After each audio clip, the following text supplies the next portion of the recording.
La directrice du lycée professionnel de Kertch où s'est déroulée l'attaque avait d'abord parlé de plusieurs assaillants, mais selon les dernières informations dont on dispose, il s'agirait d'un seul assaillant. Il a été identifié, ce serait un élève, un ancien élève du lycée qui s'est suicidé après l'attaque. Il avait 18 ans. Selon le journal russe RBK, il aurait obtenu son permis de port d'armes il n'y a pas longtemps, le 8 septembre dernier. On ne connaît pas encore ses motivations.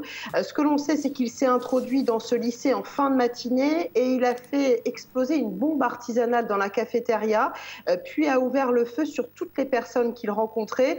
Toutes les victimes qui ont été tuées par balle et non par l'explosion de l'engin explosif artisanal.